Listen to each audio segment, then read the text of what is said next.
नमस्कार मित्रों, बड़ी व्यस्तता के बाद आप सबके सामने हाजिर हुआ हूँ एक बहुत ही ज़बरदस्त नुस्खा लेकर के।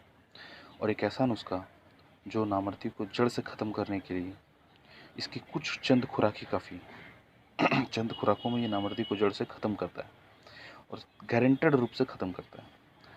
तो इसके विषय में आपको बताता हूँ। सबसे पहले कि ये क्या है। ये है संखिया। संखिया का मैं जौहर उड़ाऊंगा तो उसका प्रोसेस मैं आप लोगों को दिखा रहा हूँ। ये है कमल के फूल का ताज़ा निकाला हुआ अर्क। रस नहीं है, अर्क है। अर्क और रस में डिफरेंस होता है। तो कमल के फूल का ताज़ा निकाला हुआ अर्क और ये उसका जोश दिया हुआ अर्क। जोश का मतलब होता है उसको एक्टिव करके, उसको एक उबाल, हल्की सी उबाल दे करके, उसको कम से कम उसको 35 सेकंड की उबाल दे करके उसको निकाल के रखना। तो ये जोश दिया हुआ है, ये बिना जोश का है। तो इसमें मैं डाल करके अभी इसको रगड़ाई करूँगा। उसके बाद रगड़ाई करने के बाद जब इसको बूंद बूंद इसमें डालूंगा संखिया में, इसकी रगड़ाई करूँगा। पूरी ताकत से रगड़ाई होती है।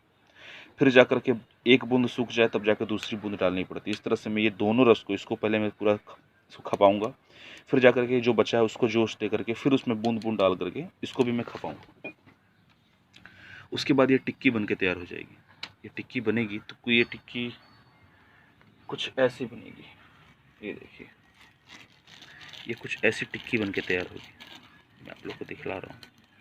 ये तो खैर दूसरी टिक्की है, इसमें तो और भी कई चीज़ें हैं, चांदी वगैरह मिली हुई है। ये सिर्फ संख्या की बनेगी। तो मैं दिखला रहा हूँ आपको, ये कुछ ऐसा टिक्की बन के तैयार होगी। ऐसा, इसमें चमक भी देख रहे हैं ना आप, थोड़ी थोड़ी ये चमक जो है पारे की चमक। तो ऐसा बन के तैयार होगा। तो इसको फिर मैं इसमें बॉइलिंग फ्लास्क में डाल करके इसका जौहर उड़ाऊंगा। तो फिर वो भी मैं दिखाऊंगा कि जौहर कैसे निकलता है। जौहर जो होता है वो कुश्तों से 100 गुना ज़्यादा तेज होता है, ये समझे। कुश्ता अपने आप में सही कुश्ता अगर बनाया गया हो, मार्केट का बैद्यनाथ और पतंजलि का कुश्ता या भस्म नहीं, वो बेकार होता है। वो सब जो है वो एसिड से बनाया जाता है और वो बेकार होता है। हाथ का बना हुआ कुश्ता जो बंदे अपने हाथ से, जो वैद हकीम या वैदराज लोग मारते हैं, वो कुश्ता, वो भस्म अपने आप में अव्वल किस्म का होता है। ठीक है ना। और ये जो जौहर निकलेगा ना, वो उस भस्म और कुश्ते से भी 100 गुना ऊपर की चीज़ है, 100 गुना आगे की चीज़ है। तो ये जौहर उड़ा करके मैं इस दवा में डालूंगा, तब जाकर के इसका अंतिम प्रोसेस पूरा होगा। और इस दवा के मुताल्लिक मुझे आज वीडियो बनाने की बहुत दिन से मेरा मन था। तो इसे, क्योंकि ये दवा बहुत ही मेहनत के बाद अब आप लोगों की नज़र में सामने आ पाया है। इसे मैं पिछले साल सितंबर से बना रहा था इसको, तो ये अब जा कर के पूरा हुआ है। और इसकी चंद खुराकें ही काफ़ी हैं नामर्दी को जड़ से ख़त्म करने के लिए। तो सबसे पहले मैं इसको बता दूं कि ये कैसे बना है, इसमें क्या क्या चीज़ें पड़ी हैं। तो इन शॉर्ट में मैं आप लोगों को बताता हूँ। इसमें 100 पुटी लौ भस्म लिया गया था। 100 पुटी मतलब शतपुटी, 100 पुट वाला। और फिर उसमें 17 पुट संखिया मैंने डाला था रस कपूर के साथ। तो इसमें संखिया मैंने जो डाला था ना, वो संखिया का जौहर डाला था। जबकि इसका नियम मुझे जो बताया गया था, वो मैंने जो सीखा था दादाजी से, वो संखिया डालने को सीखा था। किसमें उन्होंने कहा था संखिया डालना, लेकिन मैंने संखिया का जौहर डाला है। और ये अंतिम बार मैं डाला हूँ। ये 17 बार हो चुका है, लास्ट बार मुझे डालना है। तो 17 बार संखिया का जौहर रस कपूर की पुट देकर, ठीक है, 17 बार। फिर उसके बाद 17 बार हड़ताल वर्की रस कपूर की पुट देकर के। फिर 17 बार शुद्ध भूखा पारा का पुट दे करके रस कपूर के साथ। और 17 बार मुदब्बर गंधक का पुट दे करके रस कपूर के साथ। तो इस तरह से टोटल इसके 68 पुट तैयार होते हैं। 68 पुट, 68 बार इसको आग में भस्म बनाया गया है इन चीज़ों के साथ। तो ये तैयार हुआ। इसके साथ जौहर का भी योग है।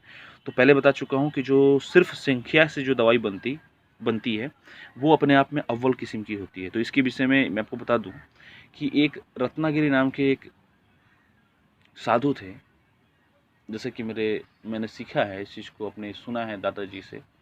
तो उन्होंने वो एक बूढ़े ग्वाले चारवाहे के घर रहते थे। तो वो चूँकि ख़ानदानी लोग उनकी सेवा करते चले आ रहे थे बाबा के। तो वो बूढ़ा ग्वाला बड़ा कमज़ोर था। तो उसको देखते हुए, उस सेहत को देखते हुए बाबा जब वहाँ से जाने लगे, वो सन्यासी थे, तो उन्होंने 5 पुड़िया उस ग्वाले चरवाहे को दी, बूढ़े को। तो उसे बताया कि एक पुड़िया अभी खाना, एक पुड़िया 1 हफ्ते के बाद, दूसरी पुड़िया फिर 2 हफ्ते के बाद, तीसरी पुड़िया फिर 3 हफ्ते के बाद, ऐसे करके 1-1 हफ्ते का गैप दे करके 5 पुड़िया खाना है।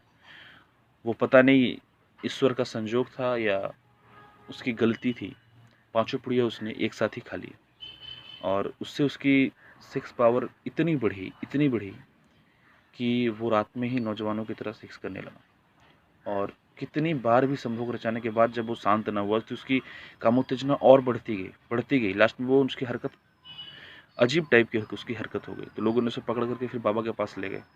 बाबा ने फिर उसे घी की चूड़िया वगैरह खिलाया और कुछ बिदारी कंद का रस वगैरह पिलाया, तुलसी का काढ़ा वगैरह, और कुछ दिन उसको सटकर्म करा के उसको शांत रखा।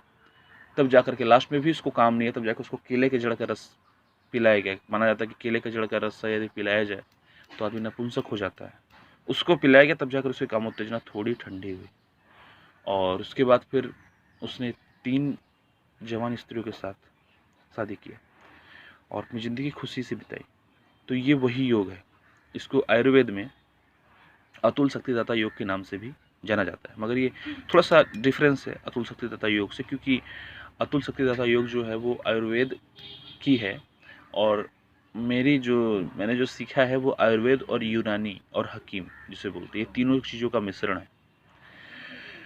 क्योंकि आयुर्वेद में उतनी सारी चीज़ें नहीं हैं जो सेक्स पावर को बढ़ाने के लिए हो।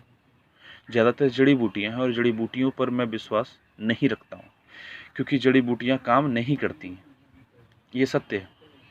जिनकी स्टार्टिंग स्टेज की प्रॉब्लम है, थोड़ा बहुत उसमें वो हेल्प कर सकती है, वो भी बाई लक और सही जड़ी बूटी मिले तो ताज़ा का रस। पंसार स्टोर से वो अश्वगंधा, शतावर, सफ़ेद मूसली, कौच के बीज वो सब बेकार हैं, वो सब बेवकूफ़ बनाने के लिए। तो ये थोड़ा सा डिफरेंट है उससे।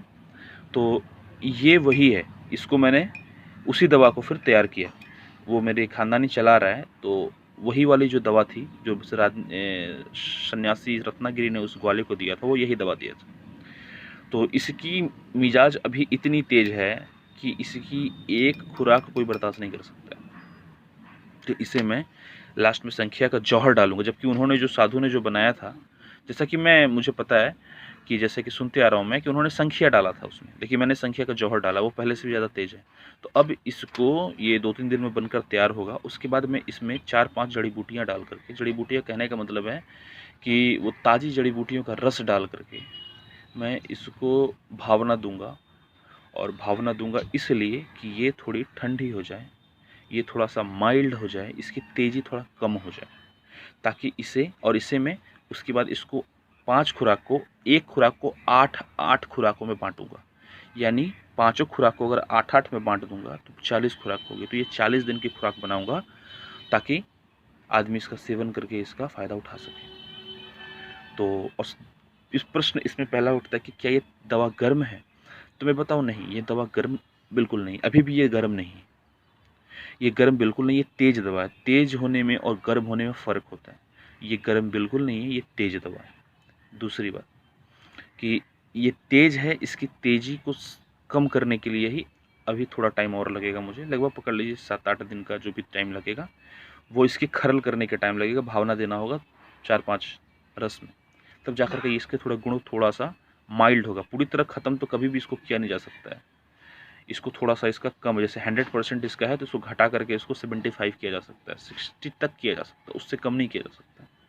तो उतना मैं करूँगा और तब जा कर के फिर इसको जो खुराकें मैं दूंगा, तो जो बंदा खाएगा इसको, वो पहली दूसरी खुराक से उसके शरीर में बता देगा ये कि वो उसके शरीर में आ गया है।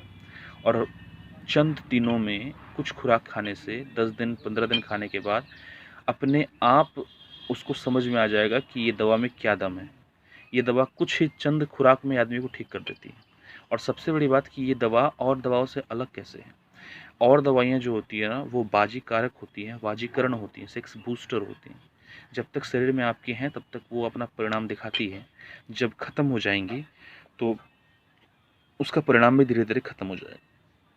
लेकिन ये दवा एक ऐसी दवा है जिसका 2 काम है। पहला काम तो ये है कि ये आदमी को कुंवारा बनाती है। सबसे पहली बात, इसकी जो काउंटिंग होती है ना वो हर दवाओं से अलग है, क्योंकि ये एक सन्यासी का नुस्खा है, हकीमी को सबसे ऊपरी नुस्खा है। तो ये अलग किस्म का है बिल्कुल। तो इसमें क्या है कि ये सबसे पहले बंदे को कुंवारा बनाती है, पीछे लेकर आती है। जो गलतियाँ आपने कर दी उससे पहले जब आप जैसे थे स्टार्टिंग में, वैसे आपको लेकर आएगी और उसके बाद वहाँ से आपकी काउंटिंग को शुरू करेगी। यानी कुंवारा बनाकर फिर आपको और ज़्यादा ताकतवर, और ज़्यादा ताकतवर, और ज़्यादा ताकतवर बनाती है।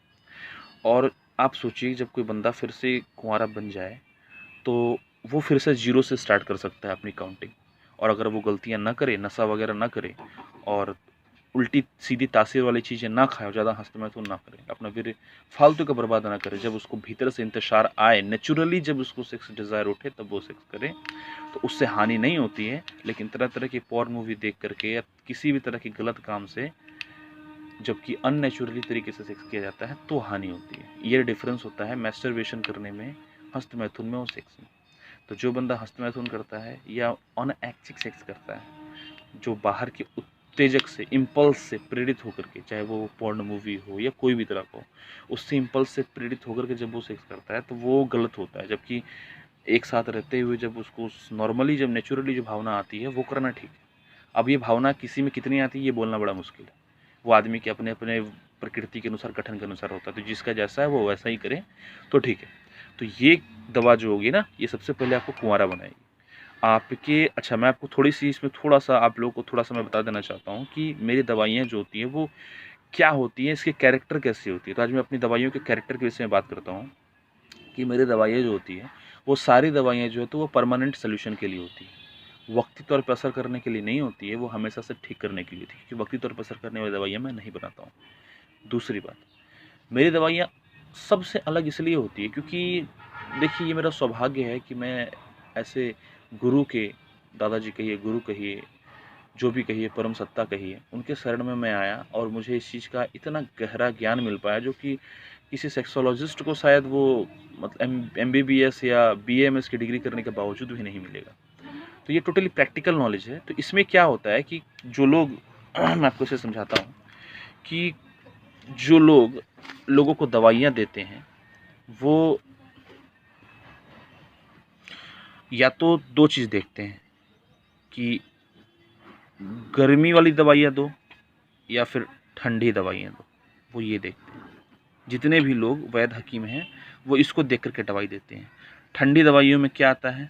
ठंडी दवाई में आता है चंद्रप्रभावटी, और कभी कभी आपको सुनने में आएगा एक कुश्ताकली। कुश्ताकली, इसको बंग भस्म भी बोलते हैं। बंग भस्म।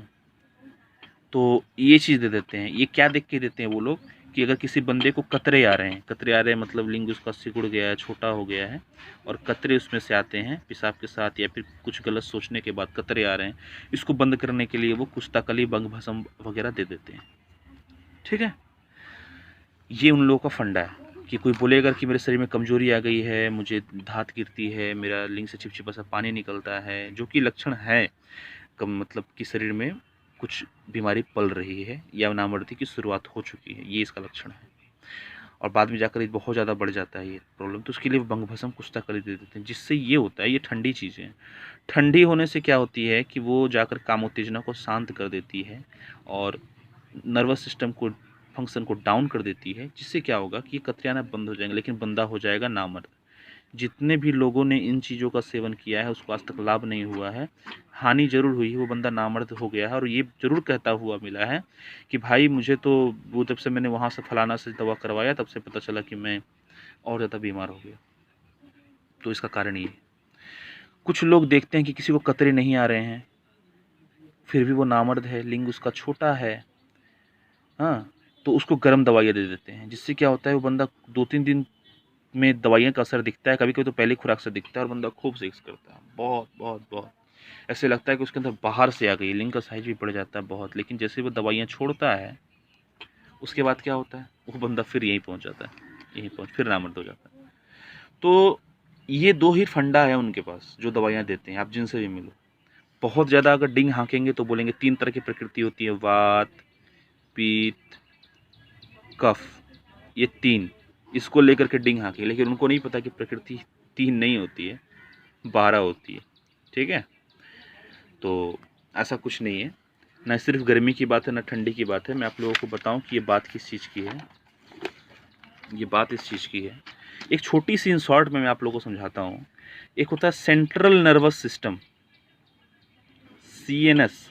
हमारे जो रीढ़ की हड्डी होती है ना, रीढ़ की हड्डी, नीचे कॉक्सिजिल होता है, तो रीढ़ की हड्डी जो होती है, ऐसे समझिए, यहाँ पर जो नीचे जो गांठ होते हैं, यहाँ से कुछ नर्व्स निकलते हैं, शायद वो F10 से लेकर के F12 तक होता है, उसका कुछ कोड है ऐसा। तो वो जो नर्वस सिस्टम्स होती है ना, वो सेक्सुअलिटी को कंट्रोल करती है, वो सेक्स को टोटली तरह कंट्रोल करती है। यहाँ की नर्वस सिस्टम, ये नर्व्स जो होती है ना, नर्व्स में क्या डिफरेंस होता है भेन्स में?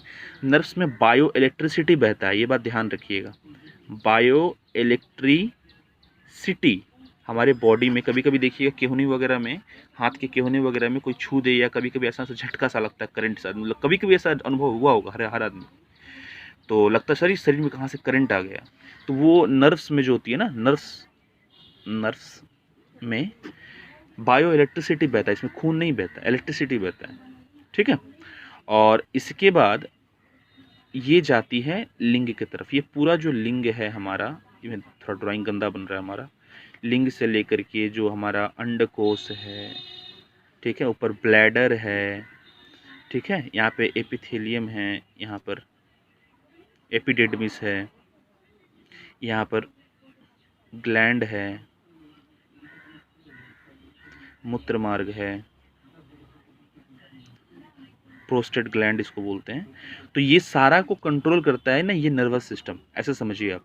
ये बंदे की नर्वस सिस्टम है, यहाँ से पाँव निकाल दीजिए आप, और ये इसका, ये पिछला वाला भाग, यहाँ से जो नर्व्स निकलती है ना, ये नर्व्स ऐसे समझिए, यहाँ ये इसका बना दीजिए आप पेट, ये नाभि बना दीजिए आप उसका। अब देखिए, अब बात को समझिए, आपको दिखेगा ये एक और अंडकोश दिखाइए, ऐसे समझिए, ये उसका दूसरा वाला पाँव। तो ये पूरा का पूरा जो नर्वस सिस्टम है ना, यहाँ की जो नर्व्स होती है ना, ये पूरा का पूरा इसको कंट्रोल करती है। तो ज़्यादा हस्तमैथुन करने की वजह से, या ज़्यादा सेक्स करने की वजह से, ठीक है, क्या होता है, ज़्यादा सेक्स करने का मतलब है कि अननेचुरल सेक्स करने की वजह से, मेरे कहने का मतलब ये है। तो क्या होता है, आदमी की जो नर्वस सिस्टम होती है ना, ये हो जाती है डाउन, ये कमज़ोर हो जाती है। यहाँ की जो नर्व्स होती है ना, सेंट्रल नर्वस सिस्टम की, वो डाउन हो जाती है। इसके कमज़ोर पड़ने से इसमें बायो इलेक्ट्रिसिटी का प्रभाव कम होता है। अच्छा, बायो इलेक्ट्रिसिटी को प्राण भी बोलते हैं, प्राण शक्ति, ये बात ध्यान रखिएगा। प्राण शक्ति, ये अपान वायु शक्ति है, अपान वायु। योग में जो है ना, 5 तरह के वायु का वर्णन किया गया है, ठीक है, प्राण, अपान, व्यान, समान, उदान, ये 5 तरह के प्राण वायु। प्राण, अपान, समान, व्यान, उदान, ये 5 तरह के, पांचों का बॉडी में अलग अलग काम है, ठीक है। तो हमारा जो ऋषियों की जो परंपरा है, जो ऋषियों का साइंस था ना, वो बहुत ऊपर का था। इसी को लेकर के कुंडलिनी जागरण वगैरह भी होता है। तो खैर, उतना डीप में जाने की जरूरत नहीं है। ये समझे कि यहाँ की जो प्राणवायु होती है, जिसे फिजिकल साइंस में, ठीक है, मेडिकल साइंस में बायो इलेक्ट्रिसिटी बोलते हैं, वो हो जाती है कमज़ोर, जिसकी वजह से यहाँ का वीर्य कोश, वीर्य वाहिनियाँ, ये सब कमज़ोर हो जाता है।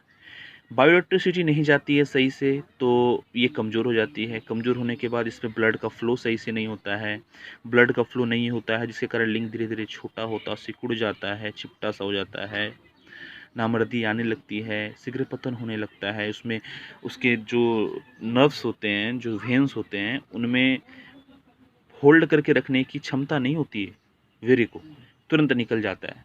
इसी कारण बस वीर्य बनता है और अपने बाईपास में चला जाता है, सही मार्ग में नहीं रहता, वो मेन पैसेज में नहीं रहता है, साइड से निकल के मूत्र मार्ग में आ जाता है।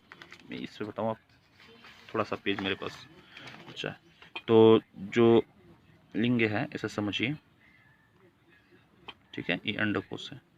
तो वीर्य बन के जो है ना, वो अपनी जगह से हट के और ये मूत्र मार्ग में आ जाता है। जितना सामने रहेगा वो उतनी जल्दी निकल जाता है, ठीक है। जबकि अगर मेन पैसेज से वो अगर यहाँ पे रहे, इसको यहाँ रहना चाहिए, यहाँ नहीं रहता वो यहाँ चला जाता है, यहाँ से इस तरह से निकल के अपने आप, तो उस व्यक्ति को हमेशा कामोत्तेजना हमेशा बढ़ी हुई रहेगी। ये जिन बच्चों को या जिन व्यक्तियों को ज़्यादा शुरुआत होती है नामर्दी की, उनको पहला लक्षण यही होता है कि लिंग से चिपचिपा सा पानी आता है और दिन भर उनका ध्यान जो होता है ना सेक्स की तरफ ज़्यादा होता है। उनको खुजलाहट ऐसे समझिए आप ज़्यादा होती है, कि खुजलाहट का मतलब होता है कि इसमें इस जो नस में इसमें जो है वो वीर्य जो है अपनी जगह से खिसक करके, यहाँ से खिसक करके नस में आ गया है, तो जितनी आगे रहेगा उतनी जल्दी निकलेगी। तो मूल कारण होता है ना नर्वस सिस्टम का, तो नर्वस सिस्टम जो होती है ना वो हो जाती है कमज़ोर। तो आप जो भी दवाइयाँ खाओगे, मेरे कहने का मतलब है आप ठंडी खाओ, गर्म खाओ, चाहे जैसे ही खाओ, जब तक इसको मजबूत करने की दवा आप नहीं खाओगे जो कि आपके सेंट्रल नर्वस सिस्टम को मजबूत करे, आपकी वीरिकोस वीरवाहिनी को मजबूत करे, तब तक आपको कोई फ़ायदा नहीं होगा। आप चाहे हीरा मोती कस्तूरी अफीम कुछ भी खा लो, कोई फ़ायदा नहीं होना है। तो दवा का गठन इस तरह से, ओरिएंटेशन इस तरह से होना चाहिए, इसका कंपोजिशन इस तरह से होना चाहिए कि वो आपके इस नर्वस सिस्टम को सही करे। ये नर्वस सिस्टम को अगर वो सही कर गया तो आपको कुंवारा बनाया जा सकता है, इसमें कोई दो राय नहीं है। ये फिर से वैसे टाइट हो सकती है जैसे कोई नट बोल्ट अगर ख़राब हो गया है मशीन का, उसको आप वहाँ का पूरा सिस्टम चेंज कर दो, वहाँ पे नया लगा के नया नट बोल्ट से टाइट करो, तो क्यों नहीं वो फिर से सही से काम करेगा। समझ में आया कि नहीं? ज़रूर करेगा। तो ये बात पता होती नहीं। दूसरी बात, अगर पता हो भी, पहली बात तो किसी को पता नहीं होगी ये चीज़, मेरी जानकारी में तो मैं एक भी बंदे को नहीं देखा।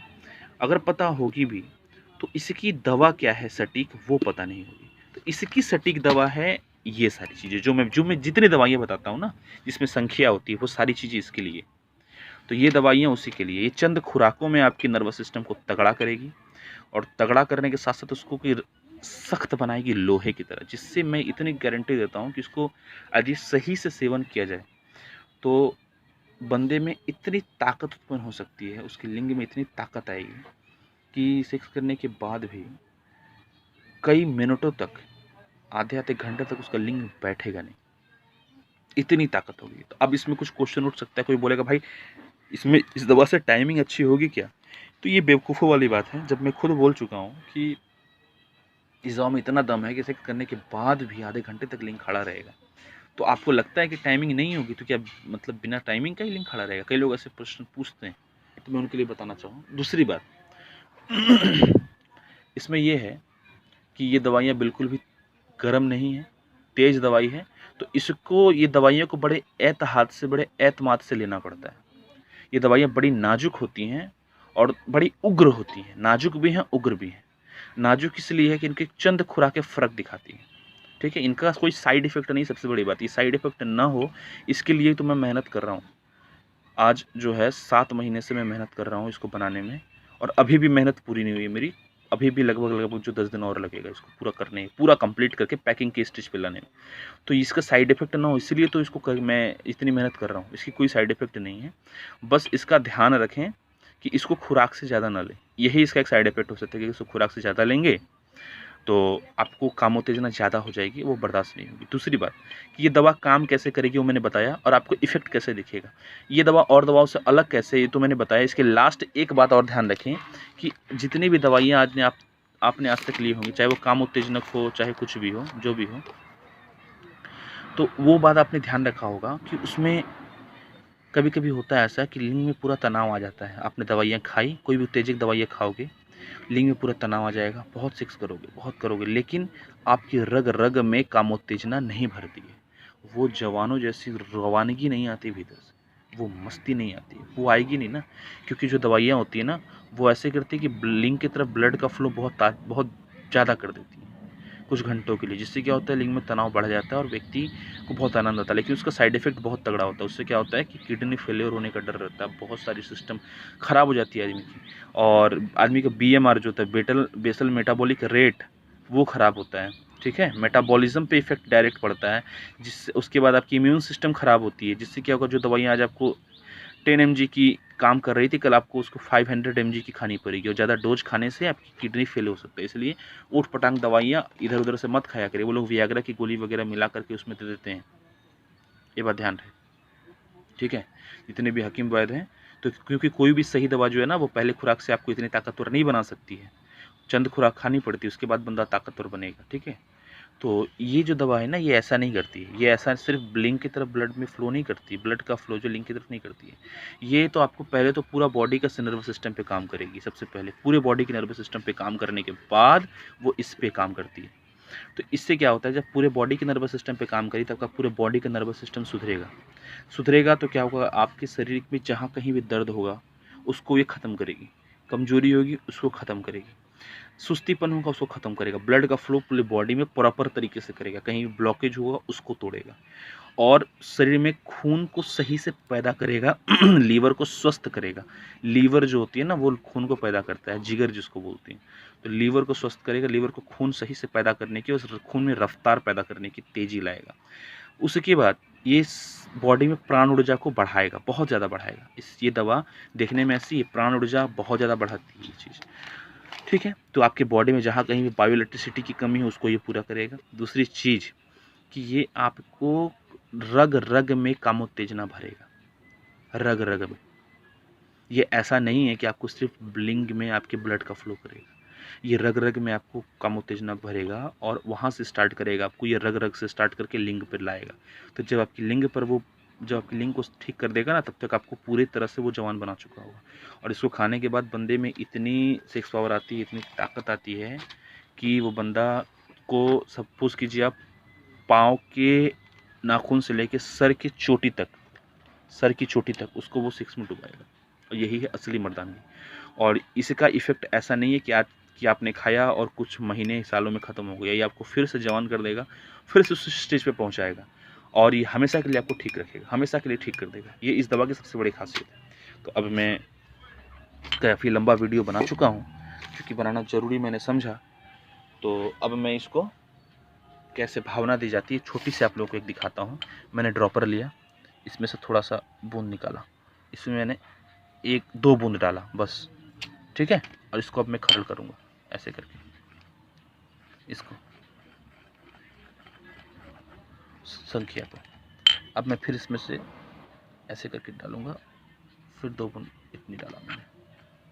अब मैं इसको ऐसे खरल करूँगा, देखने बनने लग गई है। इस तरह से मैं ये सारा रस जूस दे दिया हुआ खरल करूँगा, फिर जो जूस नहीं दिया उसको दे करके फिर टिक्की बनाऊँगा, फिर दिखाऊँगा जौहर कैसे उड़ाई जाती है। तो नमस्कार, फिर आगे की प्रोसेस दिखाया जाएगा। नमस्कार।